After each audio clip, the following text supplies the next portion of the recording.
ಎಲ್ಲರಿಗೂ ನಮಸ್ಕಾರ. ಇಂದು ನಾನು ಸಾಯಿಬಾಬಾ ಉದಿಯ ಮಹಿಮೆ ಬಗ್ಗೆ ಮಾತನಾಡಬೇಕು ಅಂತ ಅಂದ್ಕೊತಾ ಇದ್ದೀನಿ. ಇದು ನನ್ನ ವೈಯಕ್ತಿಕ ಜೀವನದಲ್ಲಿ ಎಷ್ಟು ಅದ್ಭುತಗಳನ್ನು ಮಾಡಿದೆ ಮತ್ತು ಅದರಿಂದ ನಾವು ಎಷ್ಟೆಷ್ಟು ಕಷ್ಟಗಳಿಂದ ಆಚೆ ಬಂದಿದ್ದೀವಿ ಅನ್ನೋದನ್ನು ಸ್ವಲ್ಪ ನಿಮ್ಮ ಹತ್ರ ಶೇರ್ ಮಾಡ್ಕೋಬೇಕು ಅಂತ ಅಂದ್ಕೊತಾ ಇದ್ದೆ. ಖಂಡಿತ ಇದನ್ನು ಕೇಳಿ ನೀವು ಟ್ರೈ ಮಾಡಿ, ನಿಮಗೂ ಒಳ್ಳೆಯದಾಗುತ್ತೆ. ಖಂಡಿತ ಸಾಯಿಬಾಬಾ ಯಾವತ್ತೂ ಕೈ ಬಿಡಲ್ಲ. ನಾವು ಬೇರೆ ದೇಶದಲ್ಲಿರೋದ್ರಿಂದ ನಮಗೆ ಬೇಕು ಅಂದ ತಕ್ಷಣ ಉದಿ ಸಿಗೋದಿಲ್ಲ. ನಾವು ನಿಮಗೆಲ್ಲ ಗೊತ್ತಿರೋ ಥರ ಕೊರೋನಾ ಸಮಯ ಅಂದರೆ ಅದು ತುಂಬ ಕಷ್ಟವಾದಂಥ ದಿನಗಳು. ಪೋಷಕರು ಭಾರತದಲ್ಲಿ, ನಾವು ಬೇರೆ ಯಾವುದೋ ಒಂದು ದೇಶದಲ್ಲಿ ವಿಮಾನಗಳಿಲ್ಲ. ಮತ್ತು ಎಸ್ಪೆಷಲಿ ಯೂರೋಪಲ್ಲಿ ಸಿಕ್ಕಾಪಟ್ಟೆ ಹೆಚ್ಚು ಜೀವಗಳು ಹೋಗ್ತಾಯಿದ್ವು. ಆ ನೋವನ್ನೇ ಎಲ್ಲ ಹೇಳೋಕ್ಕೆ ಆಗಲ್ಲ, ಅಷ್ಟು ಕಷ್ಟ. ಅಂಥ ಒಂದು ಲಾಕ್ಡೌನ್ ಸಂದರ್ಭದಲ್ಲಿ ನಮ್ಮ ಯಜಮಾನ್ರೆಲ್ಲ ಆಫೀಸ್ ಲ್ಯಾಪ್ಟಾಪ್ ಸಡನ್ನಾಗಿ ವರ್ಕ್ ಆಗೋದು ಸ್ಟಾಪ್ ಆಗಿಬಿಡ್ತು. 3 ದಿನ ತನಕ ಸತತವಾಗಿ ಪ್ರಯತ್ನ ಮಾಡ್ತಾನೇ ಇದ್ದರು. ಚಾರ್ಜಿಗೆ ಹಾಕಿ ಟ್ರೈ ಮಾಡಿದ್ರು, ಮತ್ತು ಆನ್ ಮಾಡೋದು, ಮತ್ತು ಏನಾದರೂ ಮೈನರ್ ಇದಾಗಿದೆಯಾ ಅಂತ ಟ್ರೈ ಮಾಡಿದ್ರು, ಇಲ್ಲ ನೀರೆಲ್ಲಾದರೂ ಬಿದ್ದಿದೆಯಾ, ಏನು ಒಂದಲ್ಲ ಎರಡಲ್ಲ ಎಲ್ಲ ಥರ ಪ್ರಯತ್ನ ಮಾಡಿದ್ರು. ಏನು ಮಾಡಿದ್ರು ಆನ್ ಆಗಿಲ್ಲ. ಆಫೀಸ್ಗಳೆಲ್ಲ ಲಾಕ್ಡೌನು, ಎಲ್ಲರೂ ವರ್ಕ್ ಫ್ರಮ್ ಹೋಮ್ ಮಾಡ್ತಾಯಿದ್ದಾರೆ. ಆವಾಗ ಏನು ಮಾಡೋದು ಏನು ಅಂತ ಒಂದು ಗೊತ್ತಾಗ್ತಾಯಿಲ್ಲ. ಆಫೀಸಿಗೆ ಹೋಗಬೇಕು ಅಂತಂದರೆ ಬಂದರೆ ಅಲ್ಲಿರೋರಿಂದ ಇಲ್ಲಿ ಕೊರೋನಾ ಬಂದುಬಿಡುತ್ತೋ ಅಂತ ಭಯ. ಆಸ್ಪತ್ರೆಗಳಲ್ಲಿ ಒಳಗೆ ಹೋದ್ಮೇಲೆ ಆಮೇಲೆ ಅಲ್ಲಿ ಏನು ನಡೆಯುತ್ತೆ ಅನ್ನೋದು ಗೊತ್ತಾಗಲ್ಲ, ಆ ಭಯ. ಅಂಥ ಒಂದು ಸಂದರ್ಭದಲ್ಲಿ ಬೇರೆ ದಾರಿ ಇಲ್ಲ, ಮನೆಯಿಂದ ಕೆಲಸ ಮಾಡಲೇಬೇಕು. ಎಷ್ಟು ದಿನ ಮಾಡದೇ ಇರೋಕ್ಕಾಗುತ್ತೆ.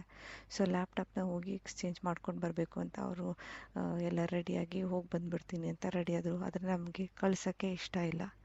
ಆವಾಗ ನಾನು ಏನು ಮಾಡೋದು ಅಂತ ಯೋಚನೆ ಮಾಡ್ತಾ ಕೊನೆಗೆ ಸಡನ್ನಾಗಿ ಸಾಯಿಬಾಬಾ ಜ್ಞಾಪಕ ಬಂದರು. ಆಮೇಲೆ ಅವ್ರು ಇನ್ನೇನು ಹೊರಡಬೇಕು, ಒಂದೇ ಒಂದು ನಿಮಿಷ ಕಾಯಿರಿ ಅಂತ ಹೇಳಿ ಸಾಯಿಬಾಬಾ ಮುಂದೆ ಹೋಗಿ, ಅಪ್ಪ ಎಲ್ಲ ನೀನೇ ನೋಡ್ಕೊ, ನೀನೇ ಕಾಪಾಡಬೇಕು, ಎಲ್ಲ ಗೊತ್ತಿದೆ ಅಂತ ಹೇಳಿ ಅವರು ಮುಂದೆ ಇಟ್ಟಿದ್ದಂಥ ಒಂದು ಸ್ವಲ್ಪ ಉದಿನ ಎತ್ಕೊಂಡು ಬಂದು ಲ್ಯಾಪ್ಟಾಪ್ ಕಚ್ಚಿ, ನಾನು ಆಮೇಲೆ ಈಗ ಹೇಳಿದೆ, ಈಗ ಪ್ರಯತ್ನ ಮಾಡಿ ಆನಾದರೂ ಆಗ್ಬೋದು ಅಂತ. ಅದಕ್ಕೆ ನಮ್ಮ ಯಜಮಾನರು 3 ದಿವಸದಿಂದ ಟ್ರೈ ಮಾಡ್ತಾಯಿದ್ದೀವಿ. ಎಷ್ಟು ಕಷ್ಟಪಟ್ಟರೂ ವರ್ಕ್ ಆಗಿಲ್ಲ. ಈಗ ಸಡನ್ನಾಗಿ ಆನ್ ಆಗುತ್ತೆ ಅಂತೀಯಾ ಅಂತ, ಆದರೂ ಪ್ರಯತ್ನ ಮಾಡಿ ಅಂತ ಹೇಳಿದಾಗ ತಗೊಂಡು ನಾನೇ ಈಸ್ಕೊಂಡು ಅದು ಆನ್ ಬಟನ್ ಪ್ರೆಸ್ ಮಾಡಿದಾಗ ಎಂಥ ದೊಡ್ಡ ಅದ್ಭುತ ಅಂದರೆ 3 ದಿವಸ ಅಷ್ಟು ಕಷ್ಟಪಟ್ಟರು ಆನ್ ಆಗಿಲ್ಲದೆ ಇರೋದು ಸಡನ್ನಾಗಿ ಆನ್ ಆಯಿತು.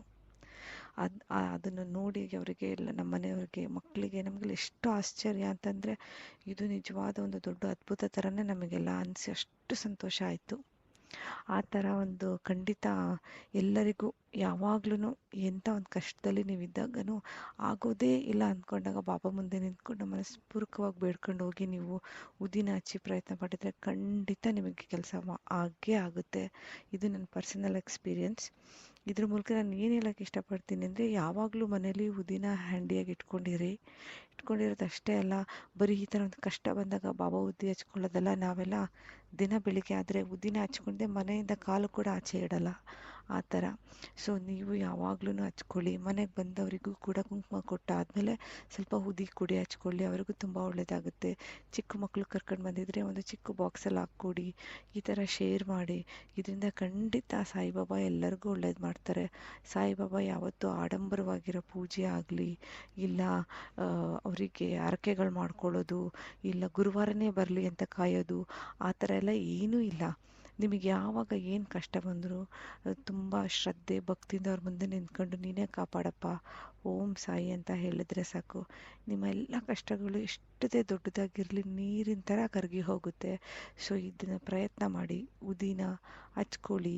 ಎಲ್ಲರ ಹತ್ರನೂ ಯಾರಿಗೆ ಗೊತ್ತಿಲ್ಲ ಅವರಿಗೆ ಅದ್ರ ಮಹಿಮೆನ ಹೇಳಿ ಅವರು ಕೂಡ ಹಂಚ್ಕೊಳ್ಳಿ. ನಿಮ್ಮೆಲ್ಲರಿಗೂ ಒಳ್ಳೆಯದಾಗಲಿ. ಹಾಗೂ ಸಾಯಿಬಾಬಾ ಯಾವಾಗಲೂ ನಿಮ್ಮ ಜೊತೆ ಇರಲಿ ಅಂತ ಬೇಡ್ಕೊತೀನಿ. ಓಂ ಶ್ರೀ ಸಾಯಿರಾಮ್.